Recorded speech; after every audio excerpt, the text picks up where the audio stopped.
Assalamualaikum dan salam sejahtera. Saya Nazri Kahar. Ini Dialog Tiga Penjuru.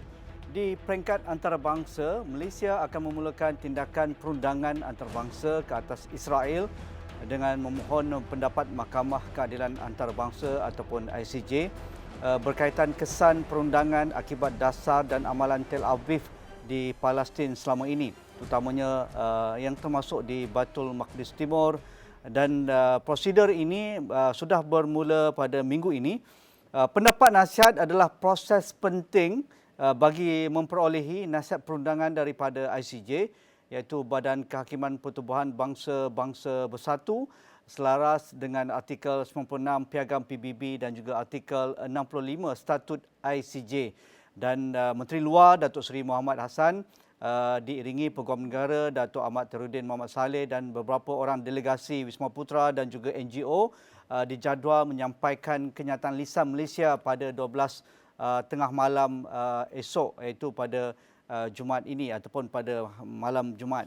Jadi ini penting untuk kita lihat bagaimana seriusnya Malaysia untuk membawa Tel Aviv ataupun Israel ke muka pengadilan antarabangsa. Walaupun prosedur-prosedur sebelum ini yang dibawakan oleh Afrika Selatan misalnya sedang berlangsung di The Hague, Belanda, dan beberapa jam yang lalu Afrika Selatan mendakwa dalam prosiding terkini ini apa yang dilakukan oleh Israel merupakan sistem apartheid yang lebih teruk yang pernah dilihat di muka bumi ini berbanding apa yang dilakukan oleh rejim apartheid Afrika Selatan sebelum ini. Jadi itulah seriusnya jenayah perang antarabangsa, pembunuhan beramai-ramai, penaklukan tidak sah dan diskriminasi yang jelas dilakukan oleh Zionis ke atas umat Palestin di tanah air mereka. Jadi untuk melihat perkara ini, apakah pandangan pakar-pakar berkaitan dengan prosiding Malaysia ini? Ini merupakan sejarah juga. Jadi 3 ahli panel sudah pun bersedia di UUM Sintok. Kita bersama Profesor Madya Dr. Aminur Rashid Yatiban, Pengarah Kecemerlangan Baitul Maqdis Universiti Utara Malaysia. Assalamualaikum Dr. Aminur Rashid, apa khabar? Waalaikumsalam warahmatullahi Alhamdulillah, Nazri. Terima kasih Doktor atas masa yang diberikan bersama kami dalam Dialog Tiga Penjuru malam ini. Dan saudara Azril Muhammad Amin, lama juga saya tak bersama dengan beliau, tiba-tiba berada di Hague, Belanda pada ketika ini. Azril, apa khabar yang kini berada di Hague bersama delegasi Menteri Luar kita? Baik Tuan Nazri, baik. Alhamdulillah, waktu sekarang 5 petang di Belanda? 9 pagi. 9 pagi. Azril merupakan pengurusi sentra dan juga yang ketiga Profesor Madya Dr. Roslan Muhammad Noor, Ketua Jabatan Sejarah dan juga Tamadun Islam Akademi Pengajian Islam Universiti Melaya di Lembah Pantai. Assalamualaikum Dr. Roslan. Waalaikumsalam warahmatullahi wabarakatuh. Dr. Roslan bukan di The Hague ya? Saya di Malaysia, tanah air. Okey. Mungkin saya nak mulakan dengan Azril dulu. Apa yang perlu kita faham dengan proceeding yang dibawa oleh Malaysia dalam hal pendapat nasihat di Mahkamah Keadilan Antarabangsa berkaitan kekejaman Zionis ke atas umat Palestin dan juga Gaza ketika ini? Ya, bismillahirrahmanirrahim. Assalamualaikum warahmatullahi wabarakatuh. Tuan Nazri, rakan-rakan panelis dan sidang penonton. Alhamdulillah pada 30 Disember tahun lepas, 2023, kita telah ada satu resolusi yang dikenali sebagai resolusi 77/247 di Perhimpunan Agong PBB, ya, yang dibuat sebagai satu sidang plenary yang telah memutuskan untuk meminta pandangan nasihat, pendapat nasihat daripada Mahkamah Keadilan Antarabangsa ICJ tentang beberapa perkara kedudukan undang-undang tentang pendudukan haram Israel di wilayah-wilayah Palestin.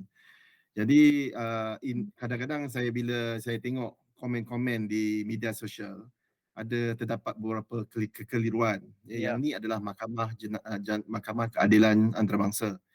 Yang sebelum ini kita ada tindakan yang dibawa oleh Afrika Selatan juga terhadap Israel, tetapi itu adalah untuk mendapatkan di bawah Convention Genocide. Jadi yang ini tidak ada kaitan dengan Okey. tindakan yang dibawa oleh pihak Afrika Selatan. Afrika Selatan.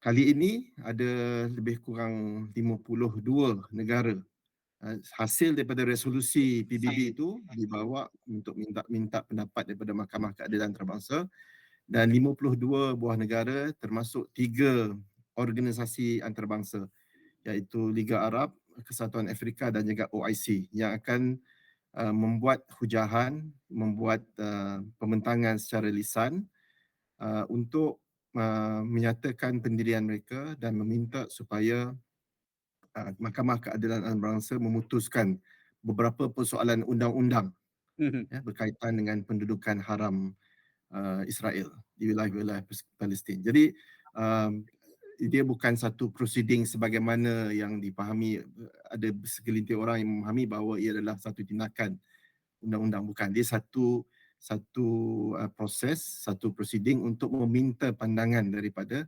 Mahkamah Keadilan Antarabangsa. Jadi Malaysia akan menjadi salah satu negara, salah sebuah negara yang akan mengemukakan pandangan, dan kita diketuai, delegasi Malaysia ini diketuai oleh Yang Berhormat Menteri Luar Datuk Seri Muhammad Hassan yang akan membentang hujahan list Malaysia pada hari Khamis malam ni jam 12.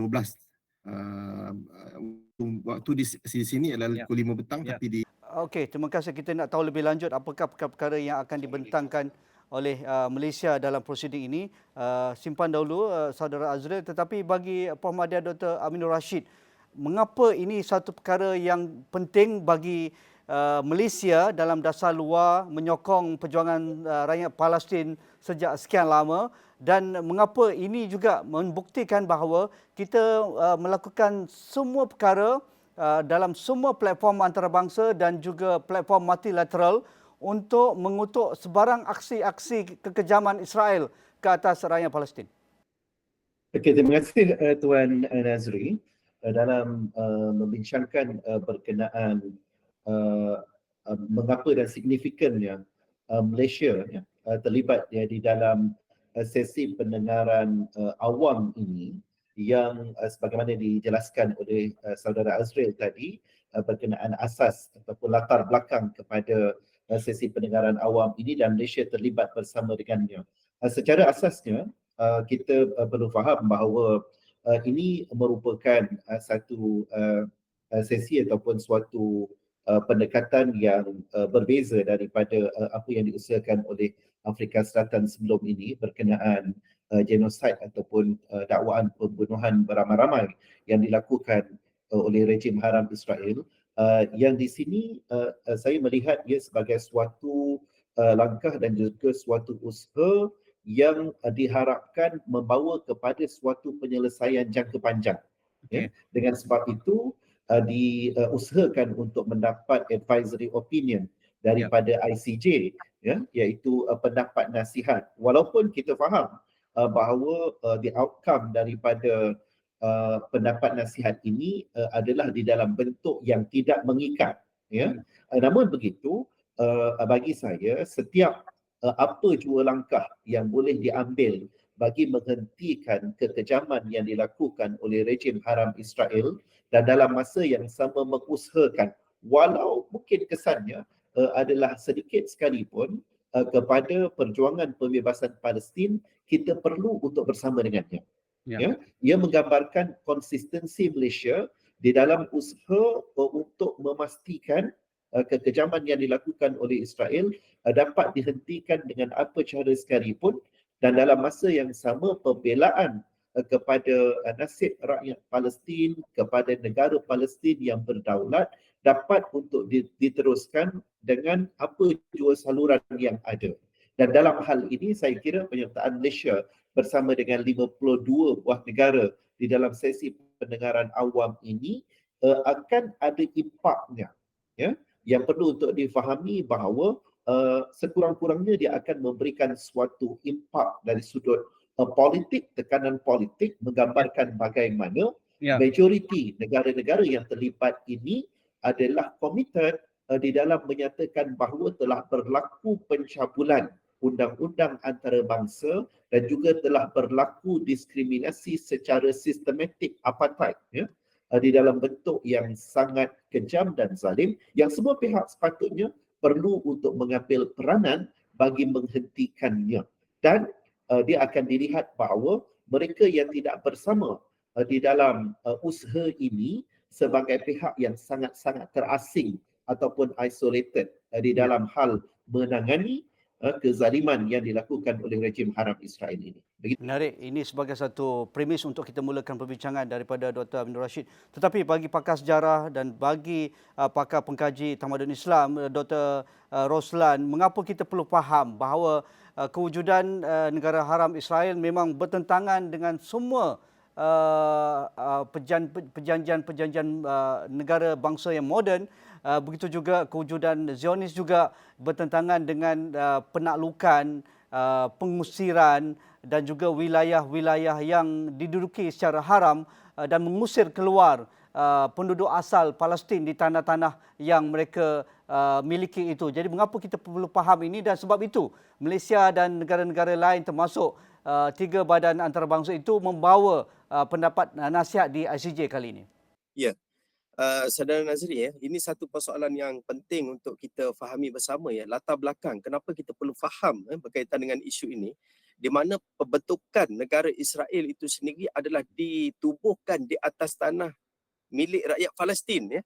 Ini di mana kita nak tahu benda ini, ya? Kalau kita menyorot ke belakang, kita akan dapati bahawa satu dokumen yang dikeluarkan pada tahun 1917 pada 2 November itu, ya, iaitu yang dikenali dengan nama Deklarasi Balfour itu.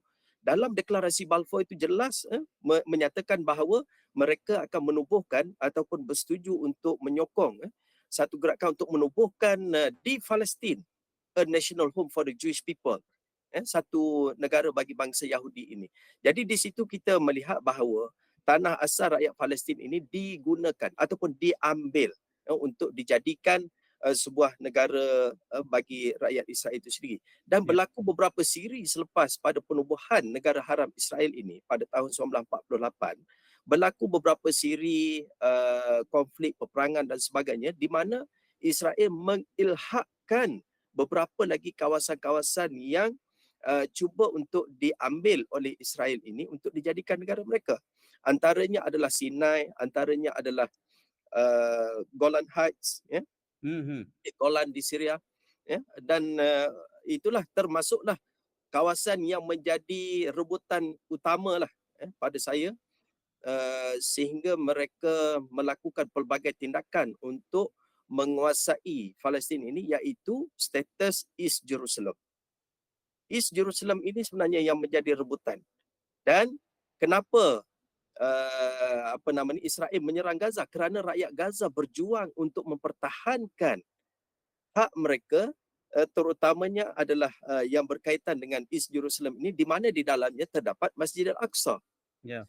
Jadi persoalan kenapa mereka tidak menyerang orang-orang umat Islam di tebing barat ataupun di East Jerusalem, yang bangkit untuk mempertahankan mereka ini ataupun untuk mempertahankan status Masjid Al-Aqsa ini adalah rakyat di Gaza tersebut. Adakah rakyat di Dhafah ataupun rakyat di tebing barat tidak bangkit? Mereka bangkit, tetapi kekangan yang mereka ada itu lebih parah kerana di sana mereka itu dikawal dengan lebih ketat. Di Gaza ini mereka bergerak dan mereka telah memilih Hamas pada tahun 2006, 2007, ya. Kemudian Hamas itu diharamkan oleh Amerika, menyatakan bahawa Hamas ini sebagai gerakan teroris. Jadi mereka tidak boleh untuk melakukan apa-apa, sedangkan mereka telah memilih Hamas itu sebagai wakil mereka dalam satu pilihan raya yang cukup demokratik. Dan pada hari ini kita lihat bahawa selepas daripada 7 Oktober itu sampai hari ini sudah hampir memasuki 140 hari. Dan sudah hampir 30,000 yang syahid.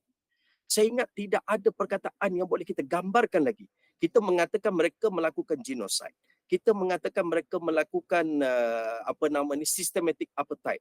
Saya rasa perkataan itu sudah lama kita ungkapkan, tetapi tidak mendapat apa-apa reaksi positif daripada kuasa besar untuk menyekatnya. hatta resolusi yang dikeluarkan oleh United Nations Security Council, Majlis Keselamatan Pertubuhan Bangsa-Bangsa Bersatu, diveto oleh kuasa besar dunia untuk orang kata apa, untuk melakukan gencatan senjata itu, diveto oleh kuasa besar dunia. Jadi kita tak dapat nak menggambarkan apa lagi perkataan yang boleh kita gunakan untuk menunjukkan kezaliman yang dilakukan oleh Israel ini. Ya. Jadi itu yang pentingnya Malaysia bila dalam keadaan ini saya sangat salute lah. Maknanya kita sangat menghormati keputusan kerajaan Malaysia untuk mengemukakan hujahan lisan ini ke Mahkamah Keadilan Antarabangsa di The Hague ini. Dan insya-Allah dengan apa yang dilakukan oleh kerajaan Malaysia ini, saya kira pasti akan memberikan impak yang besar dalam kita melihat kepada keadaan untuk orang kata apa? Untuk menjaga ataupun untuk bersama dalam perjuangan rakyat Palestin ini. Menarik. Kita nak tanya soalan lebih lanjut lagi tentang itu kepada Dr. Roslan sebentar lagi. Tapi bagi Azril, ini merupakan kali kedua selain daripada sesi pendengaran awam pada 2004 yang lalu berkaitan hal yang sama juga, tapi lebih spesifik kepada kesan perundangan pembinaan tembok di wilayah pendudukan Palestin, dan ICJ sudah pun membuat keputusan bahawa ini satu tindakan Israel yang bertentangan dengan undang-undang antarabangsa. Untuk prosiding awam kali ini, sekali lagi, apa hujah baru yang akan dibawa oleh Malaysia yang mungkin sudah pun dibincangkan di kalangan delegasi Malaysia yang akan dibawakan oleh Menteri Luar kita, Saudara Azril? Okey, dia kalau kita lihat proceeding di ICJ ni pada kali ini, akan ada dua persoalan yang ditanya kepada ICJ. Okey, soalan yang pertama adalah mengenai apakah kesan-kesan akibat perundangan, legal consequences yang berlaku akibat daripada kekejaman berterusan Israel terhadap hak-hak rakyat Palestin, daripada pendudukan, occupation, kemudian daripada penempatan haram dan juga annexation itu yang dia mengambil tanah-tanah ataupun wilayah-wilayah Palestin sejak daripada 1967. Itu soalan yang pertama, apa kesan perundangan. Yang kedua, bagaimanakah polisi dan amalan pihak Israel ini menjejaskan kedudukan undang-undang pendudukan haram tersebut. Ini dua persoalan yang telah pun dikemukakan kepada ICJ. Dan dia agak teknikal kali ini pasal kita telah pun selesai meneliti hujah-hujah perundangan yang akan dikemukakan, dibentangkan oleh Yang Berhormat Menteri Luar, dan kami juga mewakili Yayasan My Aqsa bersama rakan-rakan daripada My Aqsa. Selain daripada Profesor Datuk Dr. Rahmat, kemudian kita ada juga Profesor Antonius Zanakopoulos. Beliau adalah merupakan seorang profesor undang-undang awam antarabangsa daripada Universiti Oxford yang juga membantu kita untuk membina hujah-hujah. Tapi saya fikir yang terbaik ialah untuk kita menunggu sendiri, mendengar sendiri bentangan. Mungkin saya tidak boleh mendahului yang Berhormat Menteri Luar, tapi secara ringkasnya antara isu yang akan diutarakan oleh Malaysia adalah tentang bidang kuasa mahkamah itu sendiri. Bidang kuasa yang agak penting yang banyak dikemukakan oleh negara-negara lain yang telah pun berhujah sejak 16 Februari, isu bidang kuasa. Kemudian ada perkara yang kita tekankan tentang the right of self-determination rakyat Palestin itu sendiri. Dan kemudian kita juga akan memfokuskan kepada beberapa amalan-amalan yang menunjukkan bahawa memang telah pun melanggar hak rakyat Palestin, right of self-determination, dan merupakan perkara-perkara yang membawa kepada tindakan keseluruhan Israel itu sendiri adalah satu tindakan yang haram dari segi undang-undang antarabangsa. Jadi yang disebut oleh Tuan Nazri tadi, sebagaimana contoh yang mana Tan Sri Said Hamid Albar dulu pada 2004 telah pun mewakili Malaysia membentangkan juga hujahan lisan, dan setelah 20 tahun nampaknya Israel tetap berdegil. Sebab itu kita kata tindakan perundangan ini adalah satu tindakan yang perlu diteruskan walaupun ramai yang berasa skeptikal Ya. tentang isu-isu yang akan kita hujahkan, tetapi sebenarnya ini sebenarnya memberikan tekanan kepada Israel. Kalau kita lihat beberapa hari lalu, China telah pun mengeluarkan kenyataan yang agak keras ya, kerana US menggunakan kuasa vetonya untuk membatalkan cadangan draft resolusi tentang ceasefire, Ya. sehingga ikatan senjata. Jadi itu sebenarnya menunjukkan sikap-sikap negara besar dunia yang sudah mula pun agaknya bosan dengan tindakan-tindakan Israel ini yang tetap berdegil walaupun telah ada banyak beratus-ratus resolusi yang dikeluarkan. Dan kita tengok tadi Malaysia sendiri telah terlibat dalam proceeding tahun 2004 ya, yang mana mengatakan bahawa pembinaan tembok itu adalah haram, tapi masih lagi diteruskan dengan penempatan yang berlaku. Dan kita masih ingat lagi Malaysia juga telah menaja satu resolusi 2334 pada tahun 2016 mengenai isu penempatan ini, tapi itu pun masih lagi dilanggar dan tidak dipedulikan oleh Israel. Jadi bagi saya, walaupun nampaknya di pihak Israel ini tidak ada sikap untuk menghormati undang-undang antarabangsa dan tidak ada sikap untuk mematuhi undang-undang antarabangsa, tapi kita kena teruskan juga kerana kita kena put on record. Kita kena menyatakan dengan tegas dalam catatan sejarah, dalam catatan undang-undang antarabangsa bahawa semua bentuk-bentuk pelanggaran pemecahan undang-undang antarabangsa ini berlaku dan dilakukan oleh Israel secara konsisten. Dan pada saat itu, saya yakin satu hari nanti mungkin saluran perundangan antarabangsa ini akan menjadi sebab terhentinya kekejaman terhadap rakyat Palestin. Walaupun kita ada usul-usul lain seperti mana yang dilakukan isu-isu bantuan kemanusiaan, kemudian isu-isu tindakan-tindakan boykot sebagai contoh. Banyak sebenarnya saluran-saluran yang boleh dilakukan, dan saluran perundangan antarabangsa ini merupakan salah satu saluran antarabangsa yang kita harapkan akan akhirnya menghentikan segala bentuk kekejaman.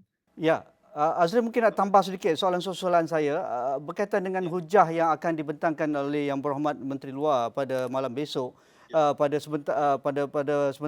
sebentar lagi pada malam ini, berkaitan dengan tindakan Israel termasuk pendudukan berterusan di wilayah-wilayah milik rakyat Palestin, aktiviti penempatan, pengusiran dan juga penempatan haram itu. Jadi adakah Azri melihat persiapan Wisma Putra dan juga rakan-rakan perundingan antarabangsa termasuk dari My Aqsa kali ini benar-benar bersedia dan akan mendapat pandangan yang positif dari ICJ? Ya, saya fikir ICJ ni dia setakat hari inilah dia telah mendengar mungkin hampir 30 negara yang berhujah. Dan saya fikir kalau melihat kepada persiapan yang dilakukan, dan kami juga sempat berbincang berinteraksi dengan Yang Berhormat Menteri Luar, nampak hujah kita sangat kukuh untuk menyatakan bahawa memang amalan dan polisi pihak Israel itu adalah melanggar undang-undang. Dan saya fikir kalau ICJ akan menyampaikan keputusannya dalam beberapa bulan lagi, ia sebagaimana juga dulu keputusan tentang pembinaan tembok yang haram itu, saya yakin bahawa amalan-amalan dan polisi yang dilaksanakan oleh Israel yang dibentangkan sebagai melanggar undang-undang antarabangsa akan juga diterima dan dipersetujui oleh ICJ sebagai melanggar perundangan antarabangsa.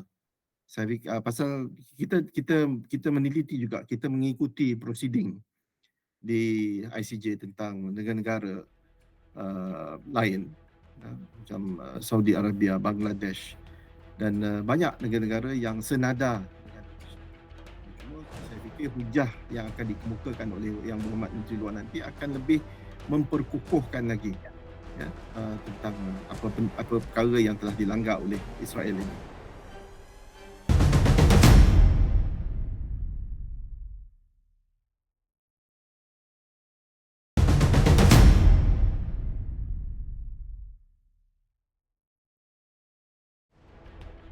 Dr. Aminur Rashid, Ramai skeptikal termasuk di kalangan rakyat kita di Malaysia ini. Mengapa kita perlu bersusah payah membawa usul-usul proceeding ke ICJ, ke bangsa-bangsa bersatu, ke Majlis Keselamatan, apa juga platform multilateral yang kita terlibat, sedangkan kita tahu juga Israel begitu angkuh menolak segala apa juga proceeding yang dikenakan ke atas mereka, apa juga perkara-perkara yang sudah pun ditetapkan di Majlis Keselamatan Bangsa-Bangsa Bersatu.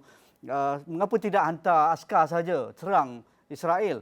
Sampai ke tahap itu, rakyat kita yang biasa yang tidak melihat platform-platform ini penting. Jadi mengapa signifikannya proceeding di ICJ esok pada malam ini kepada dasar kita ke atas perjuangan rakyat Palestin dan juga dasar luar kita yang progresif membawa suara-suara hak asasi? Okey, terima kasih Tuan Nazri. Dalam hal ini, saya tertarik untuk menambah sedikit daripada perkongsian daripada saudara Azil tadi yang sangat menarik berkenaan advisory opinion ni. Saya melihat dan kalau sekiranya masih ada ruang bagi pasukan daripada Malaysia, saya kira wajar untuk ditumpukan dan kita akan melihat ini merupakan suatu perkara yang menarik dan hopefully dia boleh memberikan suatu impak dalam direction yang sedikit berbeza, ya, iaitu pada perkara yang ketiga dalam advisory opinion itu, iaitu kesan perundangan kepada semua negara dan pertubuhan bangsa-bangsa bersatu hasil pendudukan rejim haram Israel ini. Yang pada saya dalam banyak tindakan-tindakan yang telah dibuat, kita cuba untuk menghentikan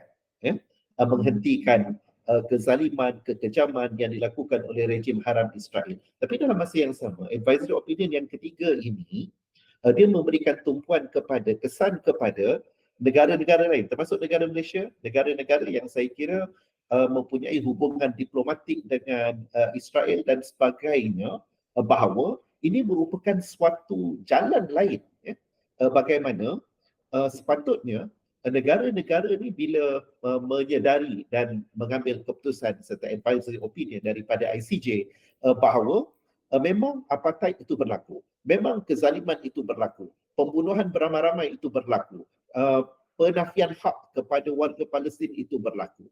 Jadi jom kita sama-sama ambil tindakan kepada Israel, putuskan hubungan diplomatik contoh.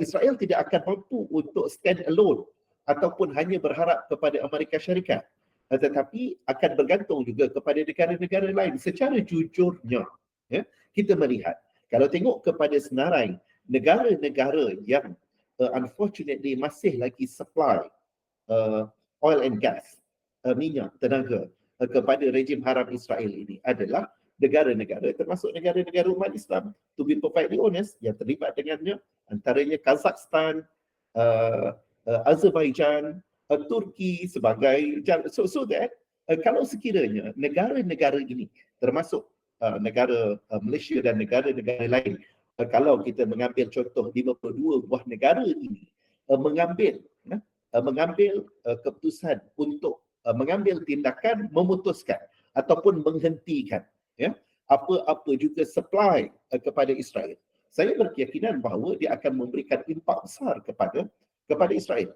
Jadi sangat cantik kalau sekiranya pasukan daripada Malaysia boleh untuk membawa ini dan memberikan penekanan kepada soal ini, kesan kepada negara-negara lain, mengharapkan Israel sebagai watak unfortunately antagonis, yang sangat kejam, sangat zalim, dan kita mengharapkan dia jadi baik, dia adalah sangat-sangat almost impossible dengan segala kepentingan yang mereka ada. Tetapi negara-negara lain, kalau sekurang-kurangnya 52 buah negara ini mampu untuk mengambil suatu tindakan yang tegas, dan alangkah bagusnya kalau Malaysia boleh lead this move untuk membawa suatu direction lain untuk menghentikan kekejaman Israel, kita ni, negara-negara yang berdaulat lain ini perlu untuk bertindak tegas. Dan perkara ini satu ketika dulu pernah diusahakan hatta bila berlaku perang Arab Israel ini, bagaimana untuk membawa Israel ke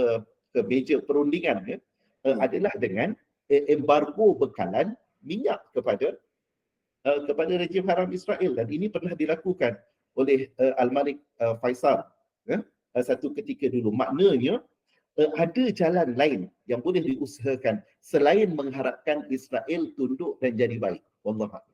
Menarik. Bagi Dr. Roslan, kalau kita imbas sejarah tanah Palestin, Baitul Maqdis dan juga apa yang dirampas oleh Zionis selepas 1948 itu, kita boleh imbas mana-mana undang-undang antarabangsa. Mungkin kalau saya salah, mungkin saudara Azri boleh betulkan, yang dijajah ataupun ditakluk oleh mana-mana kuasa, ia hanyalah bersifat sementara. Ia merupakan satu tindakan yang bukan selama-lamanya ataupun berkekalan. Dan itu kita lihat ketika zaman kolonial, zaman Perang Dunia Kedua dan Dunia Pertama, apabila negara-negara mula merdeka, maka dikembalikan kepada penduduk asal dan merdekalah negara tersebut. Tetapi tidak berlaku kepada isu Palestin-Israel. Seolah-olah Israel ingin menakluki geografi Palestin. Di situ ada Baitul Maqdis, di situ ada Tebing Barat, di situ ada Gaza, di situ ada tanah-tanah Palestin yang sekian lama diduduki oleh natif Palestin. Tetapi Israel tidak mengakui ataupun tidak mengiktiraf demografi Palestin. Di situ ada orang Islam, di situ ada orang Kristian, di situ ada penduduk Yahudi, di situ ada penduduk-penduduk yang pelbagai etnik dan juga kaum. Jadi ini yang sepatutnya diangkat oleh masyarakat antarabangsa, menyedari bahawa asal Palestin adalah kepelbagaian dan demografinya menunjukkan bahawa apa yang dirampas itu perlu dikembalikan walaupun disahkan oleh sepihak kuasa besar ketika pengiktirafan Zionis 1948. Ya.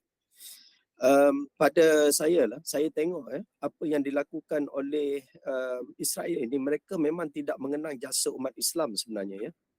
Sepatutnya mereka melihat apa yang mereka kena terhadap orang-orang Yahudi ini. Pada tahun 132 Masihi, ada satu dekri yang dikeluarkan oleh Rom Byzantine pada waktu itu yang menguasai Baitul Maqdis ini, ataupun nama pada ketika itu dipanggil sebagai Ilia. Pada waktu itu mereka telah menghalang orang-orang Yahudi daripada memasuki Ilia Capitolina.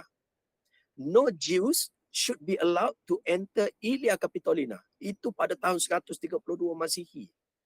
Tetapi bila Islam datang, Islam membebaskan kota Baitul Maqdis ini daripada tangan Rom Byzantine ini, Islam memberikan ruang kepada orang Yahudi untuk datang dan melakukan apa jua amalan-amalan yang berkaitan dengan keagamaan mereka, yang berkaitan dengan sosialisasi kehidupan dan sebagainya. Jadi itu dikembalikan hak kepada orang-orang Yahudi. Tetapi apabila mereka dengan sokongan kuasa besar dunia pada zaman era moden ini, sebelum Amerika menjadi satu orang kata dominant power, ianya di bawah kita panggilkan sebagai kerajaan Britain pada waktu itu, yang memberikan sokongan padu kepada mereka.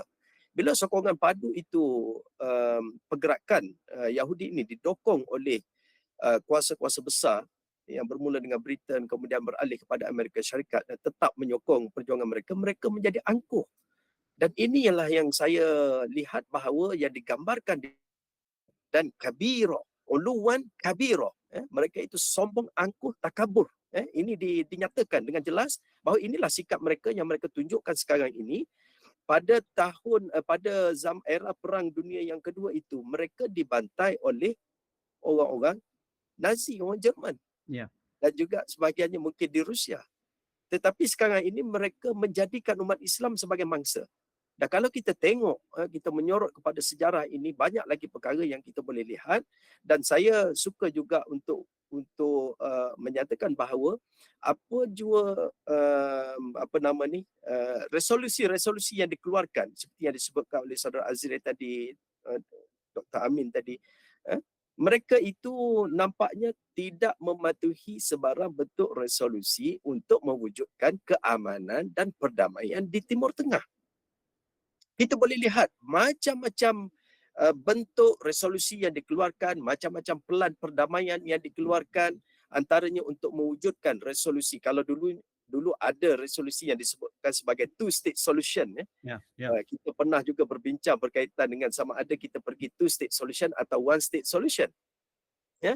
Kalau kita tengoklah, two-state solution ini memang telah dipersetujui di dalam resolusi 181, 181-1, 181-2. Ini sudah lama untuk mewujudkan sebuah kawasan yang berdaulat untuk rakyat Palestin setelah adanya negara Israel. Tetapi tidak dapat dilaksanakan. Kemudian datang satu bentuk kita panggil pelan yang lain yang dikenali dengan nama Perjanjian Oslo kalau dulu 1993, 1994. Perjanjian Oslo ini jelas juga antaranya adalah untuk menjamin kewujudan sebuah negara bagi rakyat Palestin, dan itu telah dipersetujui oleh Palestinian Authority PA yang pada waktu itu diketuai oleh PLO lah kan, Yasir Arafat. Yasir Arafat bersetuju pada waktu itu untuk menerima resolusi untuk mewujudkan sebuah negara Palestin. Tetapi itu juga tidak menjadi kenyataan sampai ke hari ini. Jadi bermacam-macam resolusi, bermacam-macam pelan perdamaian yang cuba diusahakan tetapi tidak berjaya disebabkan oleh keangkuhan dan kezaliman yang berterusan dilakukan oleh Israel ini. Kita pun tak tahu kenapa mereka terus-menerus melakukan perkara tersebut sedangkan macam-macam tekanan telah diberikan. Sebab itu saya tidak heran kalau ada di kalangan rakyat Malaysia, bahkan rakyat dunia yang agak skeptikal bila kita membawa satu-satu perkara untuk mendapatkan resolusi. Tetapi saya yakin seperti yang disebutkan oleh sahabat-sahabat kita tadi, sekurang-kurangnya kita mesti mempunyai rekod bahawa kita berusaha ke arah itu untuk memberikan tekanan antarabangsa ini, tekanan daripada negara kita. Walaupun negara kita kalau nak compare strength to strength, tadi ada yang kata macam mana idea kalau kita hantar tentera, ini benda yang agak sukar, sangat sukar untuk kita lakukan. Kalau kita compare strength to strength, kita tak mampu untuk berdepan. Kalau bilang jumlah kereta kebal yang kita ada, kita bukan negara pengeluar kereta kebal. Kita bukan negara pengeluar senjata. Kita bukan negara pengeluar kapal terbang perang tu, jet pejuang. Kita semua bergantung kepada negara-negara lain. Jadi kita kalau nak pergi strength to strength memang tidak mampu untuk kita berdepan dari sudut kekuatan militeri ini. Bahkan kalau kita lihat bom yang digugurkan di Gaza ini dalam tempoh 7 Oktober sampai sekarang, lebih daripada 650,000 tan bom yang diledakkan di Gaza, yang jumlahnya adalah 3 kali ganda daripada bom yang telah diledakkan di Hiroshima. Ini satu perkara yang memang tak masuk akal macam mana mereka membuat pengumuman itu. Dan kalau kita nak bandingkan kekuatan kita, memang tidak jauh lah daripada itu. Apa yang kita boleh buat ialah sokongan berterusan, tekanan-tekanan melalui media massa, melalui perbincangan-perbincangan kita, melalui apa yang kita boleh bawa ke peringkat antarabangsa seperti yang dilakukan oleh kerajaan kita pada ketika ini untuk membawa ke ICJ ini. Dan ini saya kira adalah satu usaha yang sangat penting, walaupun kita bukan berdepan secara direct, pergi berdepan membawa senjata dan sebagainya, tidak. Tapi kekuatan yang kita ada adalah kekuatan semangat, kekuatan idea kita, dan orang kata apa, kekuatan kebersamaan kita dalam perjuangan untuk membebaskan tanah air Palestin ini daripada terus dijajah oleh Israel, dan juga untuk menghentikan, yang penting sekarang ini, untuk menghentikan serangan yang dilakukan oleh Israel terhadap rakyat Gaza ini. Sebab kawasan yang sangat kecil itu sekarang ini mereka terperangkap. Mereka dah letakkan di Rafah juga ingin diserang oleh Israel, dan mereka memberikan amaran tentang perkara ini. Sebelum Ramadan, kalau tidak berlaku untuk membebaskan tawanan Israel itu, mereka akan melakukan serangan ke Rafah dengan lebih dahsyat. Jadi ini yang saya rasa yang sangat penting sekarang ini adalah untuk kita menghentikan serangan itu. Menarik. Azril, ketika Menteri Luar Afrika Selatan membentangkan prosedur mereka di ICJ semalam, antara fakta yang kuat diangkat adalah apa juga dasar dan juga perbuatan terkutuk rejim Zionis ke atas rakyat Palestin di Gaza pada ketika ini merupakan satu versi genosid ataupun versi apartheid yang lebih buruk, yang lebih parah berbanding apa yang diterima oleh rakyat kulit hitam Afrika Selatan satu ketika dulu. Ini satu kenyataan yang amat besar satu kenyataan yang mungkin bagi orang yang waras dalam isu-isu diplomatik antarabangsa bahawa tak ada lagi perkataan yang boleh dibandingkan dari apa yang dinyatakan oleh Menteri Luar Afrika Selatan dalam prosiding semalam. Jadi adakah kita juga akan menggambarkan bagaimana Malaysia akan meletakkan perkataan dan juga frasa-frasa penting dalam perujahan di ICJ pada hari ini? Okey, kita kena tengok bahawa Afrika ni dia ada tindakan lain Ya, di betul, faham. ICJ. Ya, faham. Jadi berlatar belakangkan itu dia boleh kaitkan lah. Mm-mm. Jadi kita walaupun pada kali ini mungkin kita tidak secara spesifik berbuat seperti mana Afrika Selatan buat, Ya. tapi kita dengan jelas saya percaya dalam hujahan lisan nanti segala amalan-amalan yang bertentangan dengan undang-undang antarabangsa itu memang kita sebut. Kita sebut. Walaupun Malaysia tidak sebut pasal kita ni tidak ada advantage sebagaimana Afrika.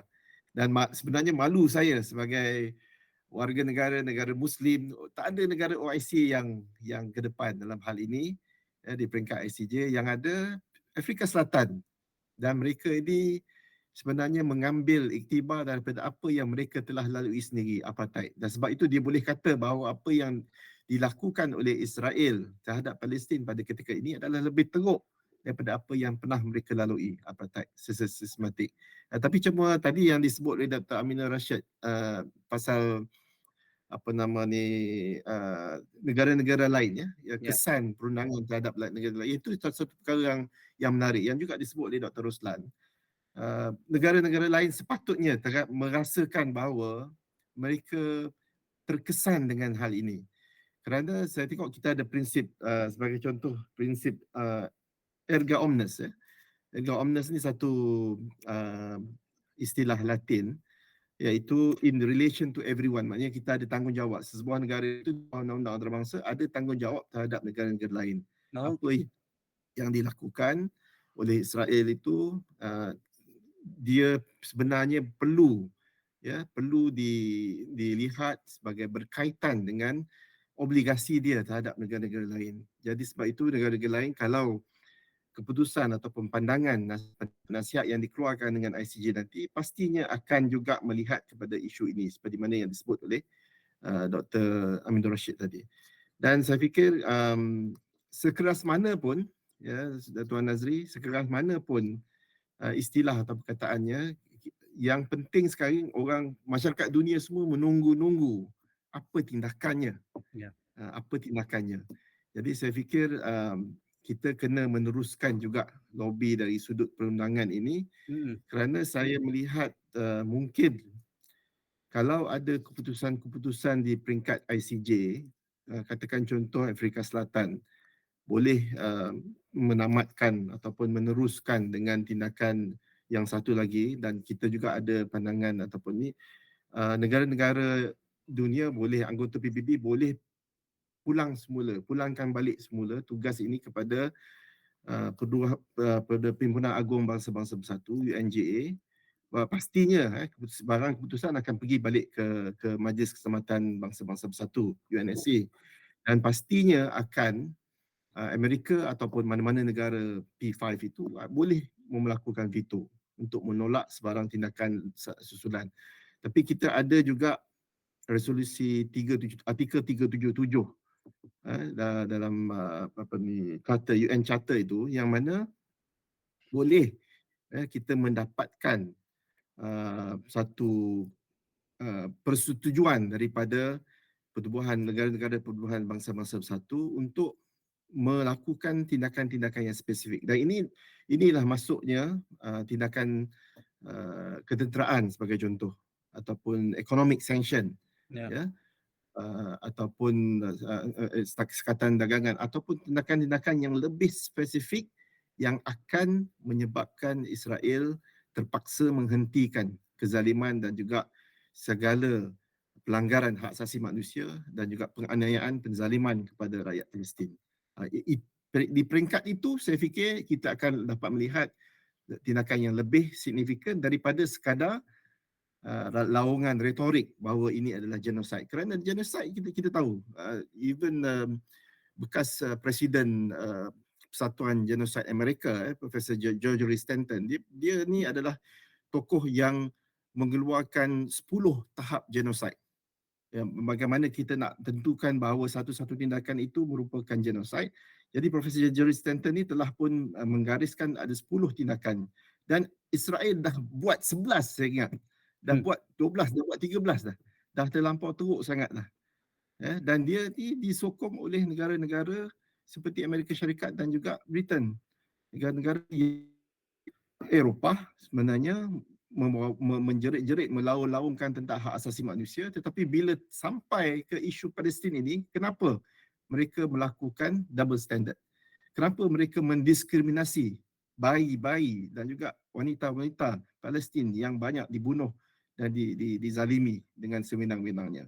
Jadi ini sebenarnya pendengaran ini, macam saya kata tadi, selepas 20 tahun Malaysia kembali ke pentas ICJ untuk menyatakan pandangan kita. Kita memang sangat ke depan. Saya yakin bahawa YB Menteri Luar akan benar-benar berhujah pada malam ini untuk menunjukkan bahawa pendirian Malaysia adalah sentiasa konsisten dan kita tidak gentar apabila datang kepada soal mempertahankan kedaulatan undang-undang antarabangsa. Dan sekali lagi, selain daripada Israel ini, orang Eropah, orang Amerika Syarikat dan Britain dan sebagainya, mereka mahu melaung-laungkan mempertahankan hak asasi manusia. Di mana mereka ketika mereka mahu mempertahankan keutuhan institusi perundangan antarabangsa seperti ICJ yang sebenarnya datang daripada masalah kaum-kaum Eropah ni juga. Betul. Hasil jadi where are you when this is the time to prove? Masanya untuk membuktikan bahawa institusi yang kamu bina itu boleh mempertahankan hak asasi manusia semua warga dunia, bukan sekadar kalau dululah dikata mangsa perang dunia kedua dan sebagainya, tapi sekarang ini apabila berlaku di depan mata hanya kerana mereka ini adalah sebagian besarnya Muslim dan juga orang Arab, jadi tidak terpakai standard hak asasi manusia antarabangsa itu. Jadi bagi saya memang keras suara yang disuarakan oleh Afrika Selatan itu, tetapi sebenarnya beban itu adalah terletak pada pundak mereka yang mendakwa bahawa ini adalah isu hak asasi manusia selama ini. Menarik. Sedikit Dr. Amin. Dr. Amin, dunia ingin melihat tindakan. Dunia ingin Israel menghentikan segera perang ke atas Gaza. Dunia ingin melihat pintu Rafah ataupun apa juga pintu yang membolehkan Gaza dibuka kepada dunia untuk dibawa bantuan kemanusiaan dengan segera pada ketika ini. Jadi adakah tekanan-tekanan sebegini perlu dipertingkatkan? Walaupun kita tahu, nampaknya Israel dan juga kuasa besar mereka semakin terpencil. Sebilangan negara-negara Eropah, Kesatuan Eropah mula bersuara apa yang berlaku di Rafah, apa yang berlaku di Khan Yunis, apa yang berlaku di Gaza City tidak boleh diteruskan lagi. Isu kemanusiaan sudah hampir musnah dihadapi oleh rakyat Palestin. Jadi adakah ini kita perlu tingkatkan lagi dalam semua platform? Pandangan Dr. Amin. Okey, dalam hal ini Tuan Nazri, setelah melihat kepada pelbagai usaha yang dijalankan termasuk yang terkini berkenaan sesi pendengaran awam mendapatkan pendapat nasihat daripada ICJ ini, saya berkeyakinan bahawa kita masih ada ruang dan cara-cara lain yang perlu untuk digerakkan hand in hand, tanpa menafikan kepentingan usaha ini diteruskan dari segi perundangan dan sebagainya. Maka saya kira Malaysia dan negara-negara lain dengan keadaan yang kita melihat bahawa public opinion, international public opinion ini sudah tidak lagi berpihak kepada Israel. Cuma kita ada halangan besar, Amerika Syarikat dan negara yang masih lagi backup Israel ini, yang menyebabkan hatta semalam kali ketiga usaha untuk bawa usul bagi mendapatkan mandat Majlis Keselamatan bagi tujuan gencatan senjata segera di Gaza telah digagalkan oleh Amerika Syarikat. Jadi saya kira negara-negara lain ini maknanya jangan rely sepenuhnya kepada platform PBB sahaja. Ya. Kita negara-negara yang berdaulat dan negara-negara yang bebas ini boleh mengambil contoh keberanian Afrika Selatan, ya, untuk contohnya mungkin membina satu forum, satu platform yang lain membabitkan negara-negara yang sangat komited untuk pembebasan dan juga penyelamatan segera rakyat dan warga di Gaza, untuk kita mengambil tindakan yang segera pada kapasiti yang kita boleh usahakan. Contohnya yang saya sebutkan tadi lah, ya, bagaimana kita boleh untuk mengambil tindakan. Contohnya, dia cukup dengan untuk memberikan satu katakan amaran, amaran bagi memutuskan hubungan diplomatik daripada kalangan negara-negara anggota OIC contohnya, begitu juga dengan negara-negara yang telah mengambil tindakan yang tegas. Contoh Brazil telah menghalau, mengusir duta Israel, ya. Jadi kalau usaha ini dilakukan secara kolektif, walaupun belum ke peringkat mengambil tindakan militeri, saya berkeyakinan ia masih boleh untuk diusahakan. Dan sokongan dan dukungan yang padu daripada semua sangat-sangat diperlukan, dan bagi umat Islam khususnya, doa kita perlu untuk diperhebatkan juga, agar mudah-mudahan, ya, di sana ada penyelesaian yang di luar daripada pemikiran kita, tetapi dengan bantuan daripada Allah Subhanahu Wa Taala juga, insya-Allah. Akhir sekali, Dr. Roslan, kenyataan-kenyataan yang semakin tegas dilontarkan oleh negara-negara yang sebelum ini melakukan normalisasi dengan Israel seperti Arab Saudi, rakan-rakan di Gulf ataupun di Teluk, dan juga kenyataan tegas dari Presiden Mesir Al-Sisi menyatakan tidak ada kompromi untuk membawa umat Palestin ke Sinai kerana itu bukan yang menjadi penyelesaian, kerana itulah negara mereka, itulah tanah air mereka, maka Mesir bertanggungjawab untuk melakukan sesuatu yang lebih proaktif. Jadi adakah suara-suara sebegini wajar dilontarkan lebih kuat, dan ada koalisi-koalisi Qatar, Mesir, Jordan misalnya, dan juga dari negara-negara Arab yang berhampiran ataupun berjiran, termasuk juga rakan-rakan dari jauh seperti Malaysia dan Indonesia, perlu melakukan sesuatu yang lebih tegas dalam hal ini, Dr. Roslan. Saya kira satu perkara yang sangat baik bila mereka melontarkan ungkapan-ungkapan ataupun memberikan penegasan terhadap perkara tersebut. Tetapi saya kira dia tidak cukup dengan penegasan semata-mata. Kita perlu melihat dia punya tindakan yang mesti diambil. Ya? Tindakan itu.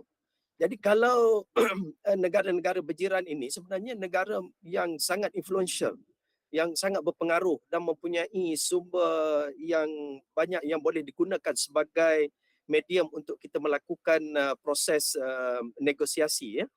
Tetapi kita lihat masih belum digunakan lagi. Seperti yang disebutkan tadi, ya, oleh panel kita, kalau dulu ada yang menggunakan kuasa minyak itu sebagai satu bargaining tools untuk kita mendapatkan ini, kenapa tidak sekarang kita menggunakan perkara saya bentuk-bentuk tindakan, bentuk-bentuk tekanan yang diberikan kepada kuasa besar dunia bagi memastikan Israel ini dapat untuk menghentikan serangan yang mereka lakukan.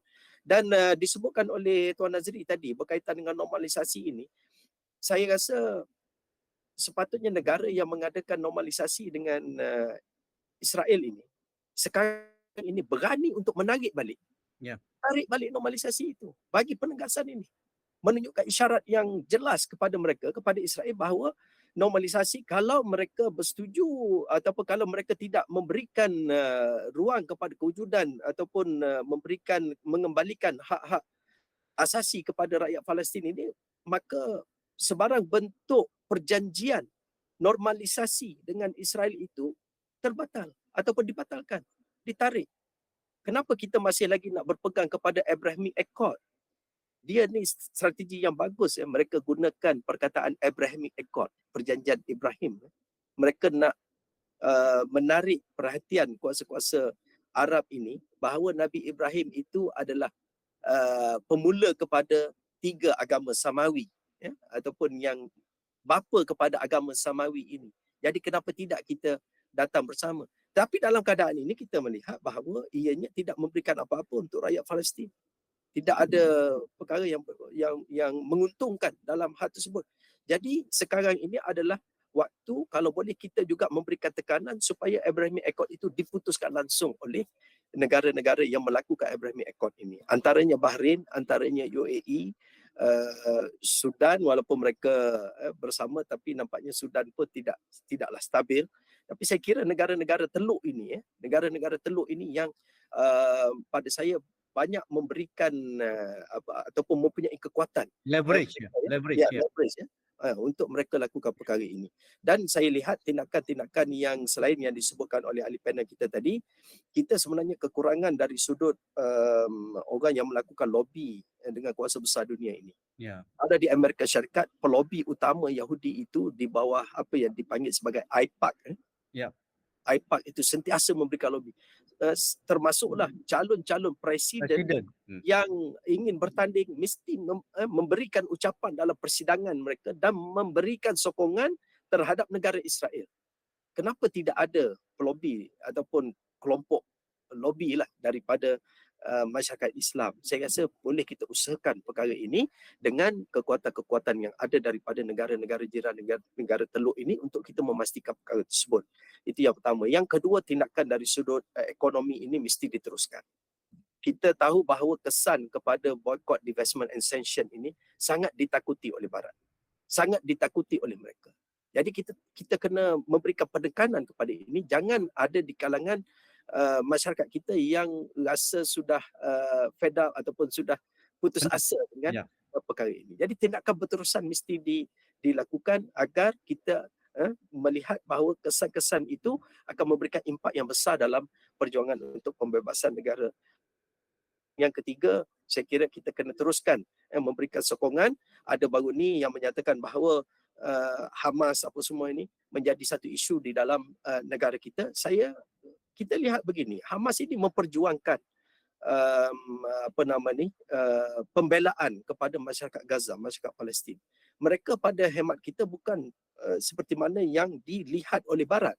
Kita jangan terperangkap dengan pandangan Barat terhadap Hamas ataupun pandangan kuasa-kuasa besar terhadap Hamas. Ini juga satu perkara yang perlu kita betulkan dalam minda kita terhadap perjuangan rakyat Palestin ini, khususnya yang digerakkan oleh Hamas ini. Kerana sebelum mereka memenangi pilihan raya yang dilakukan pada tahun 2006 itu adalah pilihan raya yang diiktiraf sebagai pilihan raya yang demokratik. Mereka bukan mengangkat senjata dalam pilihan raya, tidak. Dan pemilihan itu dibuat secara undi yang sah kepada mereka. Jadi soalnya adalah kerana Hamas ini tidak mahu mengiktiraf Israel, itu sahaja yang dijadikan isu yang besar.